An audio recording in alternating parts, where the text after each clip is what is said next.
Rizka Aca, mahasiswi yang masih kurang akan pengetahuan dan haus akan ilmu. Penonton setia channel YouTube Alaidin Koto pasti sudah tidak asing lagi dengan organisasi Islam di kalangan masyarakat, yaitu Muhammadiyah dan NU atau Nahdlatul Ulama. Muhammadiyah itu sendiri didirikan oleh Ahmad Dahlan pada tahun 1912 dan NU didirikan pada tahun 1926. Ternyata masih ada organisasi Islam lain, yaitu Tarbiyah Perti, singkatan dari Persatuan Tarbiyah Islamiyah. Nah, apa itu Perti? Mari kita cari tahu apa itu Perti bersama narasumber kita, Bapak Profesor Dr. Haji Alaidin Koto MA, selaku Ketua dari Tarbiyah Perti, dan Bapak Dr. Randus Wakisman MA, selaku tokoh masyarakat. Kita sudah mengetahui bahwa di tanah air itu ada sejumlah organisasi Islam yang lahir jauh sebelum kemerdekaan. Di selain NU, Muhammadiyah, ada Persis, ada Al-Wasliyah, termasuk yang terbesar itu adalah Perti, Persatuan Tarbiyah Islamiyah. Dan belum lama ini ada muktamar Prof ya, muktamar pertama itu pasca islahnya Perti ini. Mungkin Pak Prof bisa menceritakan yang pertama secara gamblang garis-garis perjuangan daripada Perti itu sendiri sejak mulai berdirinya dan sampai hari ini, Pak. Baik, Ya. Ini suatu kesempatan yang baik ya. Iya, ya. Tadi sudah dimulai oleh Ica tadi, Iya. masih banyak masyarakat yang belum kenal Iya. dengan apa itu Perti, Iya. Persatuan Tarbiyah Islamiyah. Padahal seperti dikatakan oleh Ustadz Wakisman tadi, Iya. ini organisasi ini lahir 17 tahun sebelum ada Republik Indonesia dan sudah hampir berumur 1 abad, sekarang 94 tahun lamanya. Apa yang dikatakan oleh Ica tadi ada benarnya, Iya. dan itulah yang membuat saya terdorong untuk menyusun buku ini. Iya. Ini buku Iya. Persatuan Tarbiyah Islamiyah. Iya. Buku ini berasal dari disertasi saya. Nah, sebelum saya bercerita tentang apa itu Persatuan Tarbiyah Islamiyah, Iya. saya ingin bercerita tentang sejarah dari buku ini. Iya. Karena nanti berkaitan dengan Tarbiyah Islamiyah. Kenapa buku ini saya tulis? Dan seberapa pentingkah buku ini, Iya. khususnya untuk orang Persatuan Tarbiyah Islamiyah secara khusus. Bukan hanya itu, Iya. untuk umat Islam Indonesia pada Iya. umumnya. Penting sekali. Kenapa penting? Nah, begini. Waktu saya mengikuti kuliah tentang perkembangan modern Islam di Indonesia bersama Profesor Delianur tahun 1988. Beliau membagi tugas ke kami mahasiswa pada waktu itu, dan salah satu tugas yang beliau kasihkan itu adalah tentang Perti, dan tugas itu dikasihkan kepada kawan saya dari Sulawesi Selatan. Ketika mempresentasikan makalahnya, saya menengok makalah itu kurang sekali datanya dan ngambang, dan nampak sekali bahwa si penulis makalah itu masih baru mengenal Iya. Persatuan Tarbiyah Islamiyah Perti. Waktu diskusi pun beliau, Bapak Profesor Delianur, membacakan beberapa data misalnya tentang ada satu madrasah Tarbiyah Islamiyah namanya Tabik Gadang. Beliau sebut waktu itu di Padang Panjang, padahal itu di Payakumbuh. Waktu itu saya terkesan bahwa masih banyak orang yang belum kenal dengan Perti ini. saya secara pribadi dan secara emosional juga, saya adalah alumni dari Madrasah Tarbiyah Islamiyah, merasa prihatin waktu itu. Ternyata organisasi yang sudah berumur cukup panjang ini dan punya ratusan madrasah tarbiyah Islamiyah di seluruh Indonesia, kok masih banyak orang belum kenal.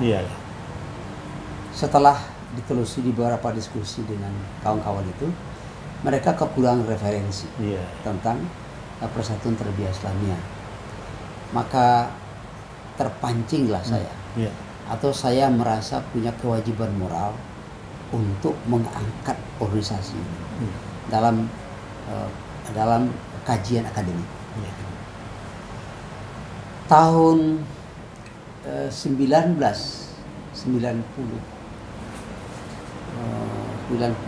saya nggak salah, saya mengikuti kuliah pemikiran politik Islam Asia Tenggara bersama Bapak Profesor Munawir Sazali.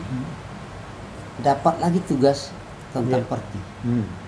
Waktu itu bukan saya juga yang dapat tugas, tapi kawan juga.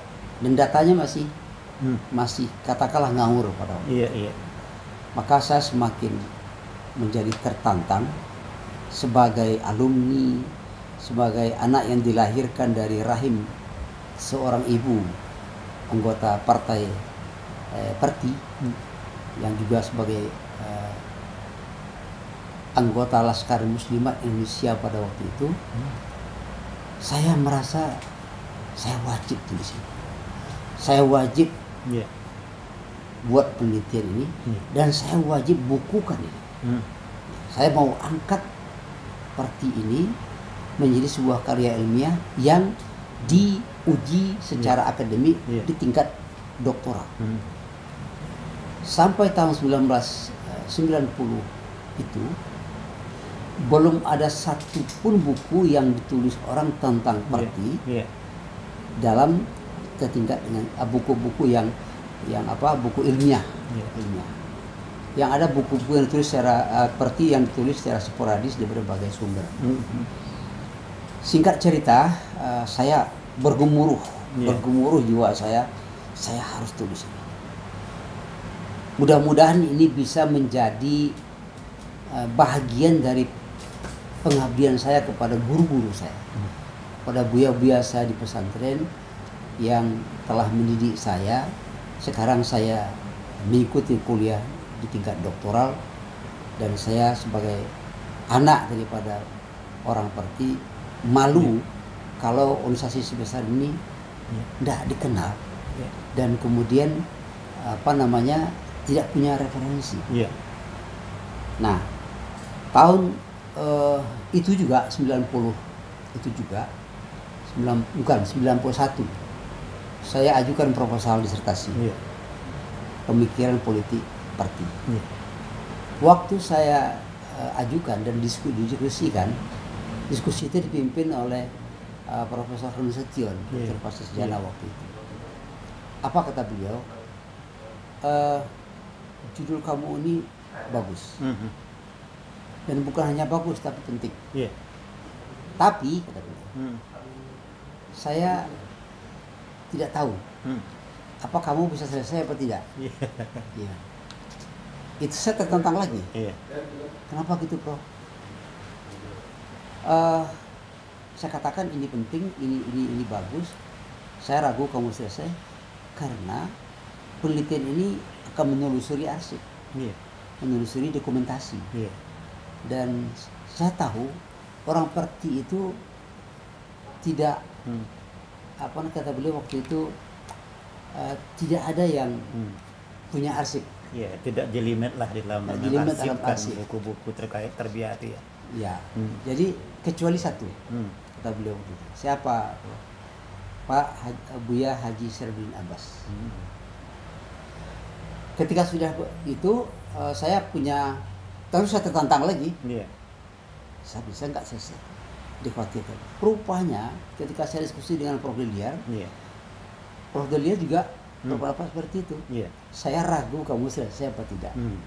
Kecuali kalau kamu mampu membongkar arsip-arsip di perpustakaan Iya. Buya Saifuddin Abbas. Saya tertantang ya sebagai anak muda waktu itu, dan kemudian itu yang pertama. Yang kedua, saya bersyukur saya diberi kesempatan tahun 83-84 mengikuti suatu pendidikan khusus dalam bidang pelatihan penelitian ilmu-ilmu sosial, Iya. dalam bidang antropologi sosial selama setahun yang dibiayai oleh Ford Foundation. Iya. Ketika itu saya diajar bagaimana cara mencari data, Iya. mengumpul data segala macam. Nah, karena beliau-beliau guru-guru saya tadi yang mengkhawatirkan itu, Iya. saya tahu dalam sejarah ada 2 orang dari ulama Perti yang masih hidup, Iya. dan memang beliau tuh tidak tercatat sebagai pendiri, Iya. tapi beliau adalah murid daripada buya-buya pendiri, Iya. Buya Candung, Buya Jaho. Waktu itu beliau karena murid disuruh-suruh mengumpulkan ulama untuk mengadakan pertemuan mendirikan organisasi ini, sehingga saya memasukkan beliau ikut membidani lahirnya Persatuan Tarbiyah Islamiyah, walaupun beliau bukan sebagai pendiri, sebagai murid. Nah, beliau pada waktu itu usianya sudah 80-an keduanya. Jadi saya punya cadangan sumber dua tokoh ini. Secara berbisik saya dalam doa saya, ya Allah, saya diberi tantangan oleh guru saya untuk menulis disertasi ini. Tetapi saya juga lebih dari itu merasa ingin berbakti kepada guru saya. Untuk saya ingin menulis buku melalui hasil penelitian yang diuji secara ilmiah. Oleh sebab itu, narasumber yang berdua ini, ya Allah, tolong jangan cabut nyawa beliau dulu sebelum saya selesai menulis. Itu doa saya waktu itu, karena saya cuma sudah tua. Ini yang 2 itu alamatnya di mana waktu itu? Nah, yang pertama alamat beliau, beliau itu adalah Buya Rusli Abdul Wahid. Buya Rusli Abdul Wahid ini mantan salah satu menteri di zaman pemerintah Soekarno. Beliau tinggal di Jakarta. Dan kemudian Buya Haji Mansur Datuk Nagari Masa, beliau mantan anggota konstituante, anggota KNIP juga. Beliau tinggal di kampung saya, dan beliau masih hidup, tua-tua. Nah, singkat cerita, beliau inilah yang saya push terus. Saya ke Bukit Tinggi, saya ke Jakarta, saya push terus mewawancara, wawancara terus. Saya kumpul lah dokumen beliau masih ada, dan ibu saya juga punya dokumen tentang Perti ini, dimasukkannya dalam karung. Itulah yang saya pelajari, berdebu. Ada berapa tahun saya meneliti itu? Tidak setahun 2 tahun. Nah, kemudian akhirnya bulan Ramadan tahun 1996 rampung disertasi saya, dan saya diuji pada bulan itu oleh beberapa orang profesor penguji, dan alhamdulillah saya nyatakan lulus.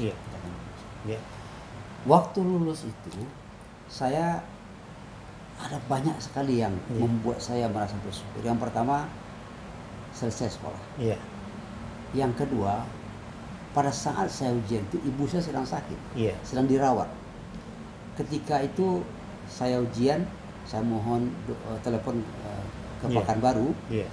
Saya ujian, beliau mendoakan, beliau sedang sakit dan orang banyak di rumah di Pekanbaru. Begitu saya lulus, saya telepon pulang. Waktu itu belum ada HP, saya ke telepon umum, aku pulang.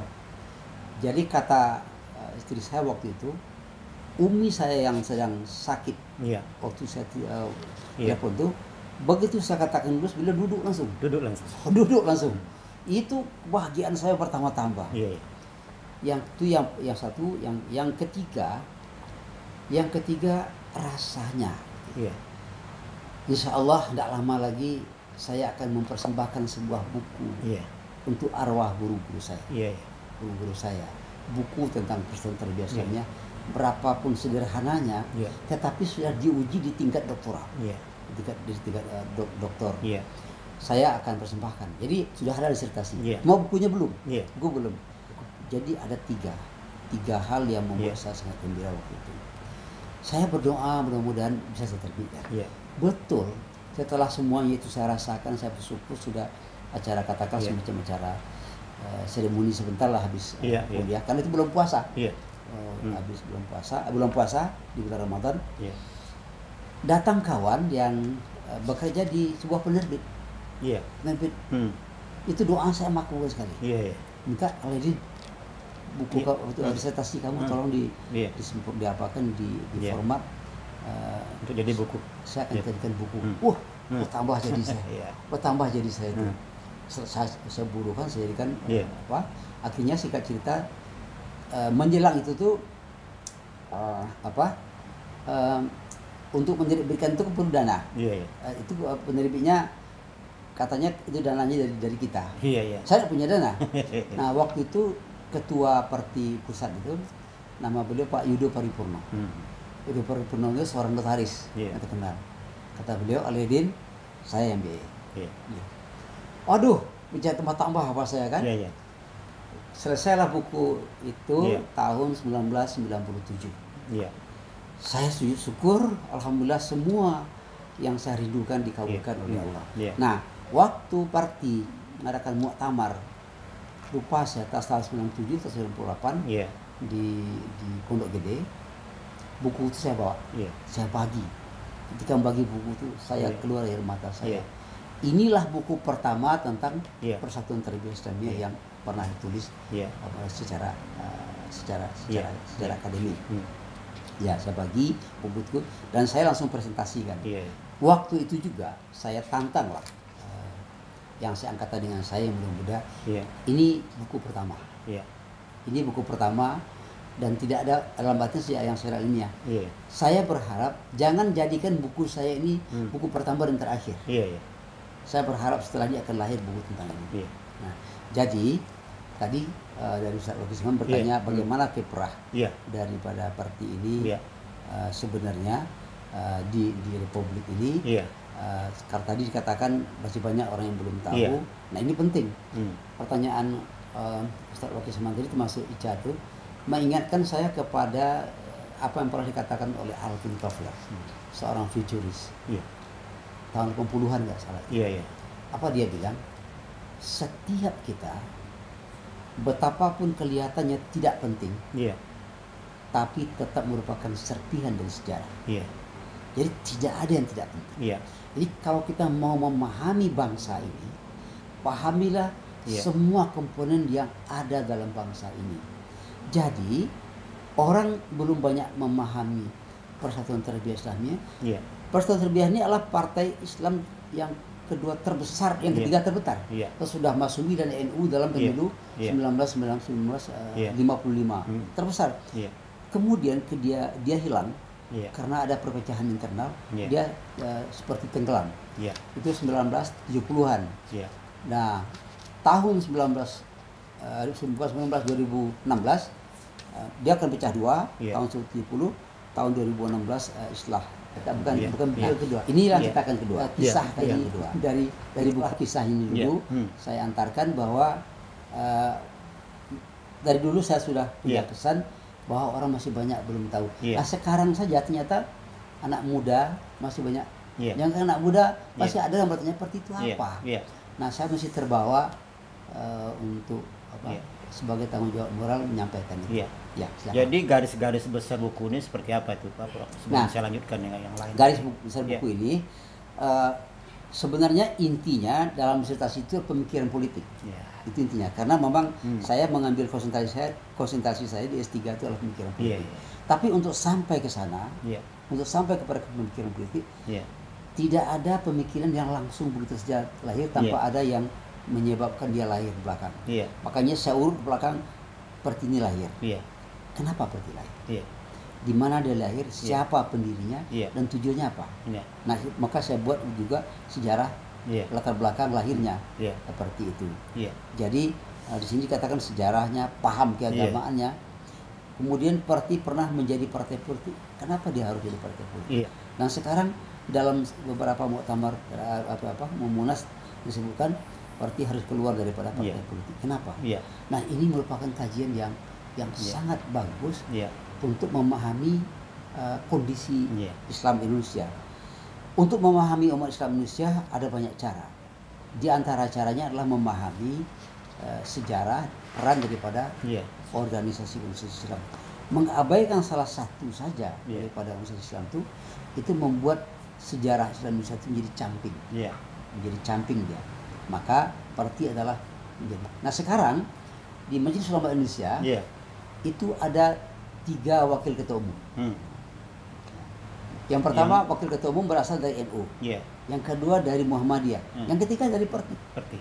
Jadi kalau begitu orang tidak punya alasan lagi untuk tidak Iya. kenal Iya. dengan Persatuan Parti, Tarbiyah iya. Islamiyah. Nah, tadi seperti kata Ustadz Wakisman, kita baru saja menyelesaikan muktamar Iya. pertama pasca Islah, Iya.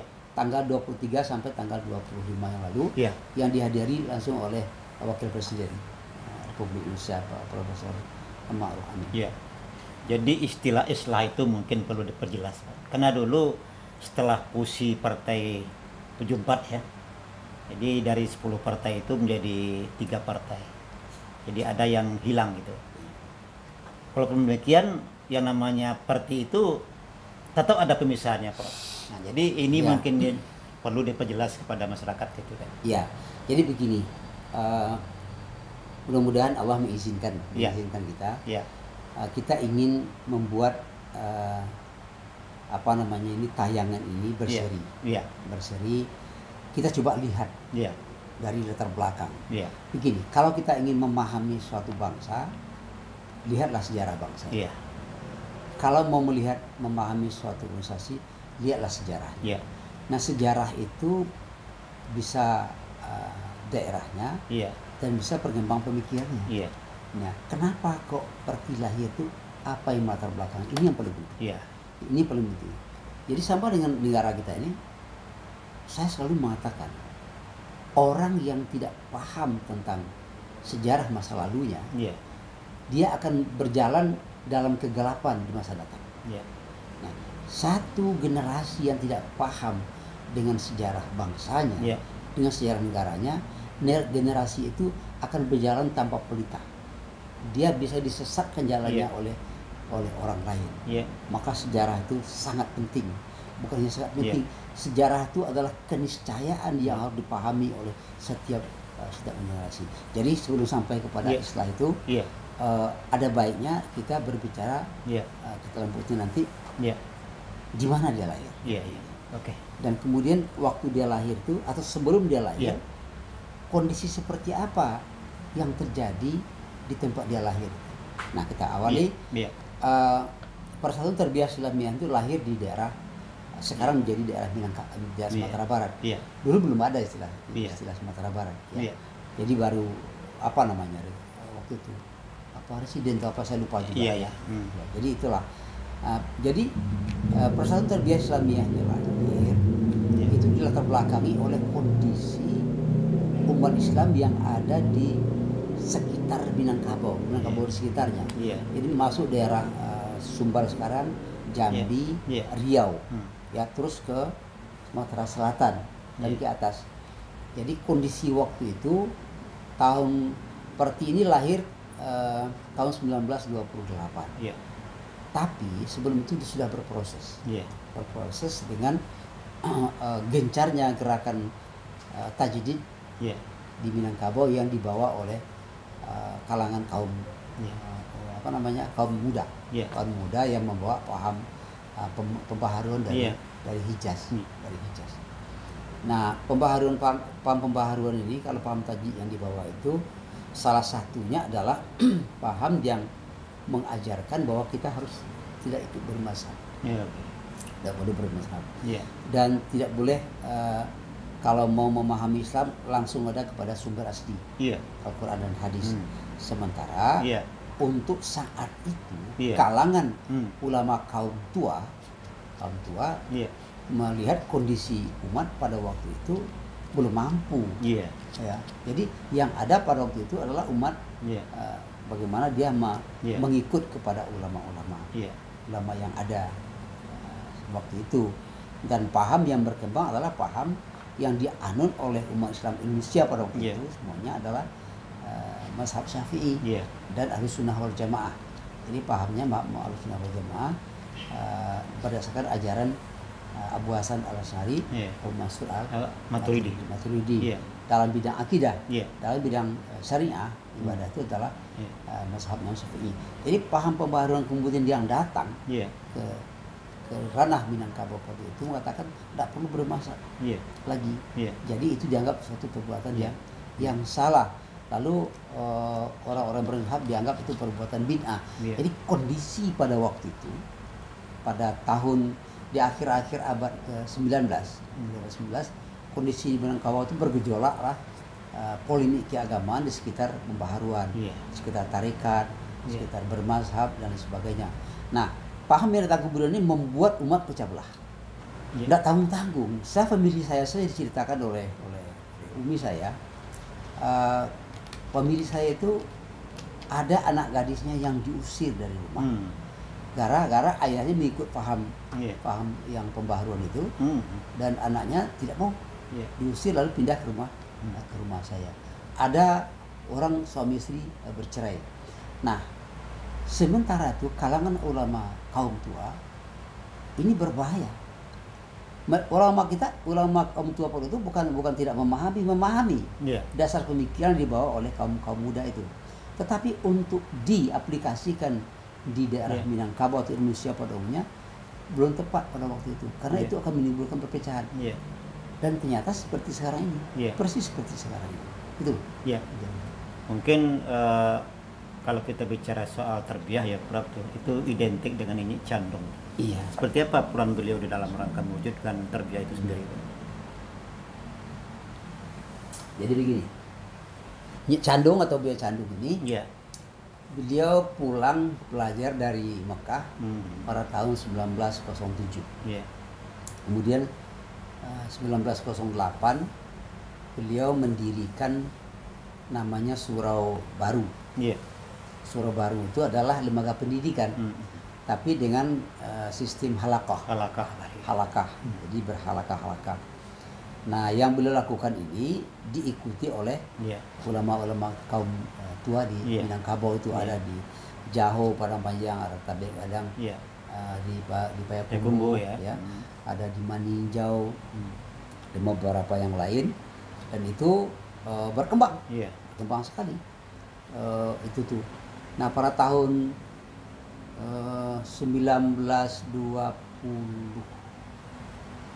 1926 salah saya, 6 di buku ini ada, Iya. kita lihat. Kan kalangan kaum muda melakukan pembaharuan Iya. pembaharuan tadi dalam berbagai bidang, Iya. termasuk dalam dunia pendidikan. Iya. Kaum tua masih melaksanakan pendidikan dalam sistem halakah, Iya. sistem duduk, Iya. sarung, Hmm. Iya. melingkar, melingkar ngaji di Iya. surau, Iya. boleh bersekolah Iya. pakai sistem klasikal, Iya. pakai papan tulis, pakai bangku.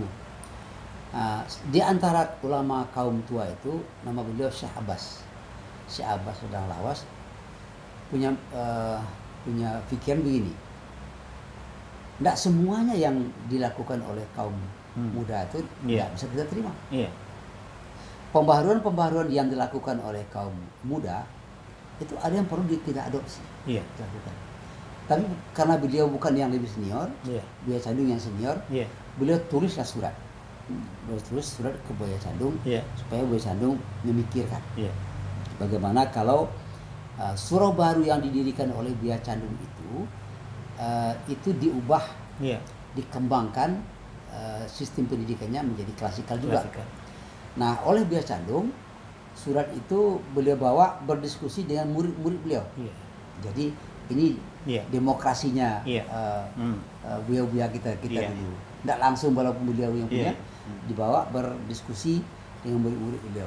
Rupanya murid-murid beliau Iya. sangat setuju, mendukung sekali. Maka singkat cerita, tahun 26 diubahlah. Iya. Diubahlah sistem pendidikan dari halakah menjadi Iya. klasikal. Nah, setelah Buya Candung memulai itu di Candung, Hmm. di Canduang itu, Canduang Iya. Bukit Tinggi itu, ulama-ulama kaum muda yang lain mengikut. Ngikut. Mengikut. Iya. Iya. Nah, sehingga tahun 1928 itu berkembang. Iya. Tumbuhlah sekolah-sekolah dengan nama Madrasah Tarbiyah Islamiyah. Oh, sebentar. Waktu Buya Candung mendiskusikan saran atau usulan dari Syekh Abbas Udang Lawas itu, muncul ide apa nama sekolah itu yang akan kita buat itu. Macam-macam ide itu. Akhirnya ada yang madrasatul tulab, ada yang macam-macam, tapi akhirnya disepakatilah jadi Madrasah Tarbiyah Islamiyah. Kalau yang surau tadi itu Prof, itu apakah yang masjid sekarang? Tidak. Tidak ya? Tidak. Surau itu di belakang sana. Di belakang lagi. Tapi jadi asrama sekarang. Iya. Masih ada tuh di asrama sekarang. Jadi gitu. Jadi disepakatilah Madrasah Tarbiyah Islamiyah. Atau dimulailah. Nah, Buya Candung sebagai lokomotifnya, dan kemudian buya-buya yang lain, Syekh Muhammad Abdul Jaho, Syekh Rusdi Abdul Buya Abdul Wahid di Pakumbo, buya yang lain-lain di Meninjau, di Batu Sangkar, di Padang dan sebagainya. Kemudian sepakat. Nah, tumbuhlah ranah di sekitar Sumatera Tengah yang sekarang Sembario Jambi itu, yang berkembang situ. Melihat perkembangan sekolah itu, maka berkumpullah buya-buya itu pada tahun 1928. Nah, waktu itu mereka berdiskusi bagaimana cara mengembangkan sekolah-sekolah yang ada ini. Maka mereka bentuklah sebuah organisasi namanya Persatuan Madrasah Tarbiyah Islamiyah. Kan masih sekolah itu namanya MTI. MTI. Karena sudah banyak, dibuat organisasi. Organisasi namanya Persatuan Madrasah. Tahun 1928. Apa tugas organisasi itu? Tugas organisasi itu mengembangkan dan memelihara dan mengembangkan madrasah-madrasah yang ada, memajukan. Akhirnya berkembang terus tahun 1930 muncul lagi pemikiran baru. Bagaimana kalau organisasi yang digunakan singkatannya PMTI, Persatuan Tarbiyah Islamiyah ini, dikembangkan perannya menjadi tidak hanya sekedar mengurus sekolah, tapi juga terlibat dalam kehidupan sosial, seperti yang dilakukan oleh kaum muda. Jadi di bidang masyarakatan, sosial, kemasyarakatan, ekonomi, kepanduan segala macam berkembang. Tadi itu dibentuklah organisasi itu, bukan dibentuk, PMTI ini dikembangkan. Jadi kalau istilah sekarang bisa kita sebut dengan wider mandate. Wider mandate itu organisasi PMTI yang semula tugasnya adalah mengurus sekolah, mengembangkan sekolah, sekarang mengurus yang lain-lain, dikembangkan lain. Nah, maka PMTI itu dihilangkan M-nya, menjadi PTI. Jadi Persatuan Tarbiyah Islamiyah itu pada tahun 1930.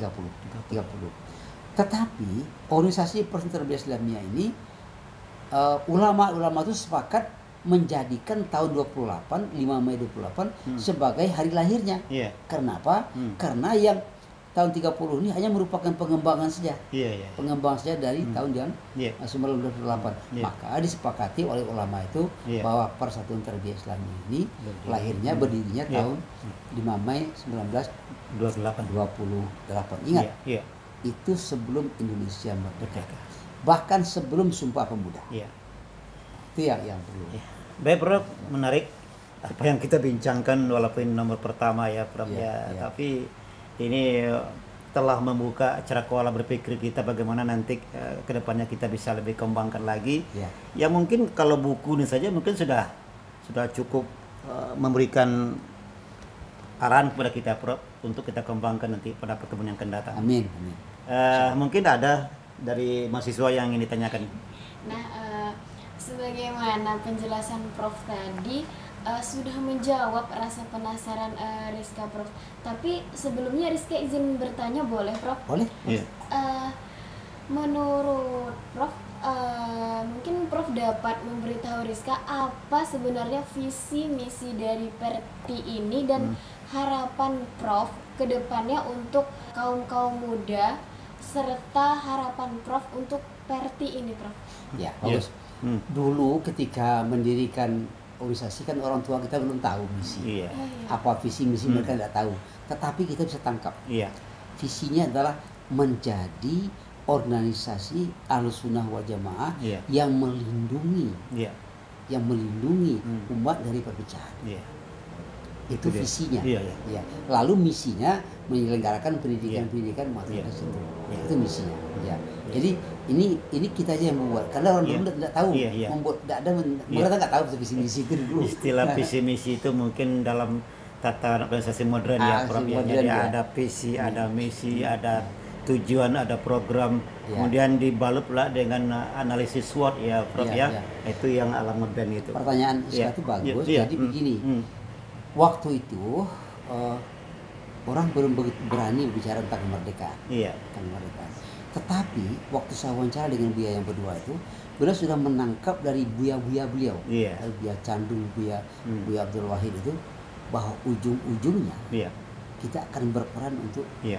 merebut kemerdekaan. Iya. Tapi sembunyi-sembunyi. Iya. Sembunyi itu ujung-ujungnya. Makanya mereka membuat visi itu menjadi organisasi Ahlussunnah wal Jamaah Iya. yang membentengi umat dari perpecahan. Iya. Kalau membentengi umat dari perpecahan berarti persatuan. Iya. Persatuan itu dikuatkanlah untuk nanti Iya. sama-sama disumbangkan Iya. untuk menegakkan merebut kemerdekaan. Iya. Nanti kita akan bicara Iya. apa saja yang dilakukan oleh Iya. parti ini dalam Iya. rangka ikut merebut kemerdekaan. Iya. Iya.